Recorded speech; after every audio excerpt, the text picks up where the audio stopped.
Hello there, welcome to another Rainy Cats Geek Adventure, and today I'm at the Vintage Computer Festival here at Bletchley Park at the National Museum of Computing. The pixel perfect jumping on the later levels, you missed the platforms. 32, which was the breakthrough. Yep. That sold really well. And obviously they thought they want to move up the market. So then again, the 64 came out. And this was, quite big for them because at the time it could actually run professional software and run OS 9, which was basically cut down Unix really, which was quite a coup. So to move on, they actually wanted something that was, they could actually be portable, move around, built-in disk drives, built-in modems. So they were thinking you can access Prestel, things like that at the time. And then this is where the professional came in. To the best of our knowledge, there are 5 left in existence. One spare board, which is owned by former Dragon employee, and I think, guessing on the serial number here, because this is serial number 8, the one on the right. The middle one is serial number 2, and then this is a pre-production. So this is a 10. We know 2 of these exist, so 8. So that's basically 10 that's in existence. So, and it never got released. It did get released for review. I think it was Computer World, and they quite liked it. Apart from it used to overheat, it lasted about an hour. But this was supposed to be the landmark break into business and away from the family market, and it didn't work out. Speaking to people at the time, basically this machine, the Alpha, and the Professional, as it's also known, they also had a second machine in production, which was the Beta machine, which was even more advanced than this, twin CPUs, again to be a proper business machine. Bankrupted them. They spent so much money on stock, it killed them. So the thing about these 3 is they never made it out of the factory officially. Wow, cool. And where online can we find more about Dragon Computers? I would say, unfortunately, I do have a website for myself, but Simon is the most active, and Simon's web address is now archive.worldofdragon.org. Cool. And mine is dragondata.co.uk. Cool. But I'm pretty rare on updating nowadays. I haven't updated for a couple of years, but there's still plenty of pictures and stuff up there. And Simon's pretty much got lots of everything, including images and software, but don't tell everybody. And Kieran's got XRAW on where on 6. www.6809.org. Yay. Is there anybody else on any other?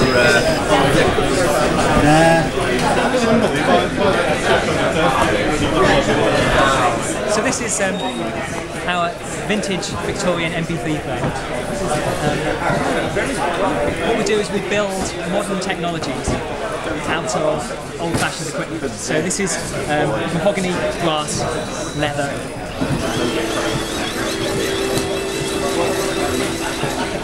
And so what we do is we put in modern components inside an aesthetically pleasing box.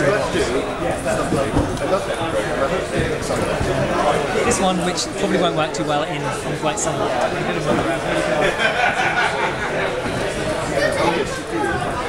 This is, well, it's basically a ticker, a news ticker, and it takes the latest headlines off the Times website and through a series of lights and optics, it presents them on a little screen at the front. It's quite dark, and you can't really see what's going on. What I'll do is I'll put it inside the box and see if we can pick it up.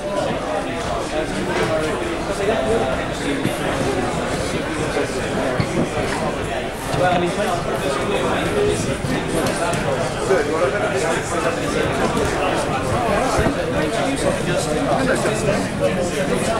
Oh, that's pretty good, isn't it?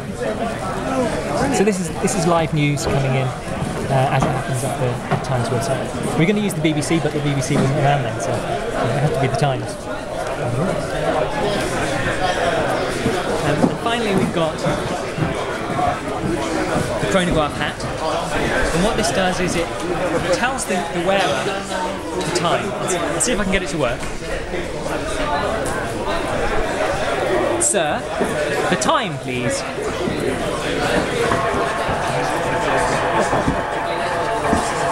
So it chimes the hour, and there's also a ticking which indicates the minute of the hour. So the closer to the top of the clock, the faster the ticking. And it's synchronized with an atomic clock, so it gives you really, really accurate timing, down to the millisecond, but in Victorian technology. Thank you. And where can we find out more about your technology? You can find out more about the technology from Big Dog Interactive. We have a website.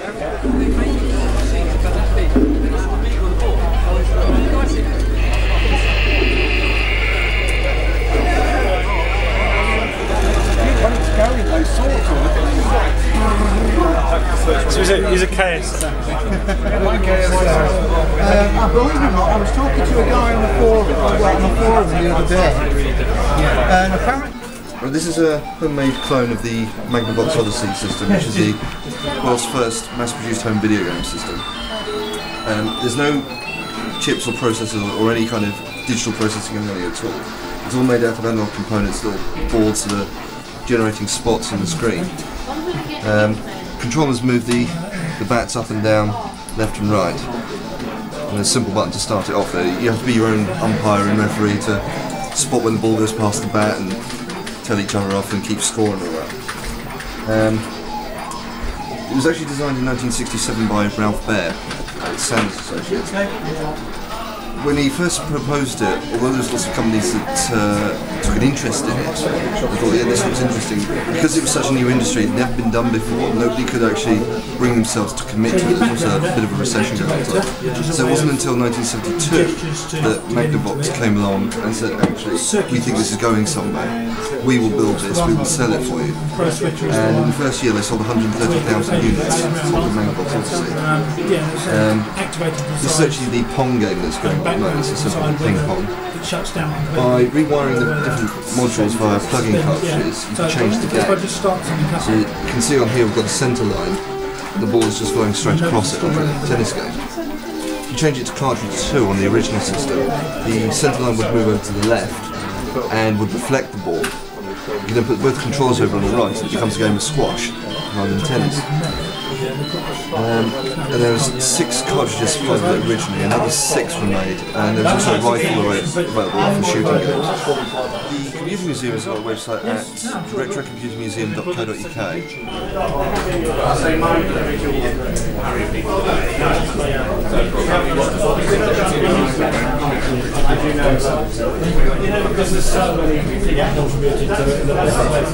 glorified man.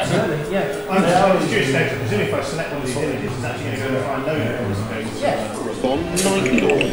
By the 90s, games had become so popular, TV couldn't ignore them, and shows like Games Master thrilled millions with his heady blend of gladiatorial.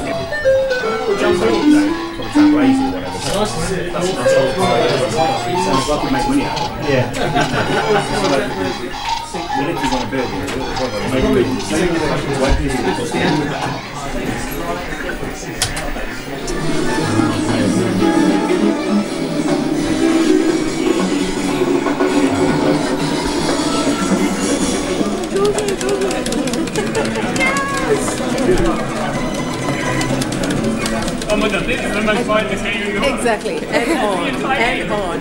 And on. Could be beyond the four walls of my computer. How can a computer has a vast amount of stored data?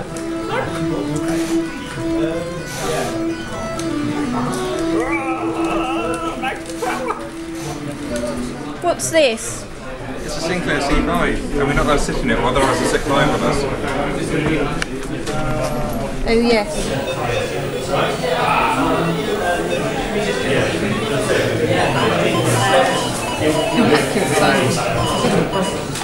So I see what you want to see. That's right.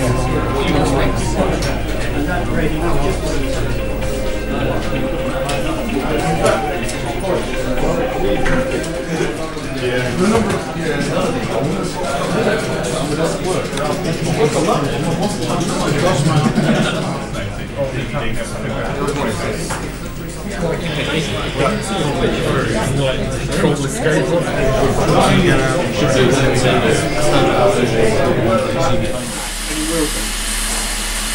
We can hear the change, and if that happens, somebody will come charging out and release the sensor before it's snapped. they were mechanically very simple. It worked. Oh yeah, no, it's very exciting. I feel a bit overwhelmed by all the bleeping, but I'll recover on my way home, I suppose. Camilla? I'm having a wonderful time. I'm geeked out of my mind and I'm going to be exhausted like a 6-year-old that's been running around all day. But it's very exciting and there's just brilliant people here. Thanks for the master. All right.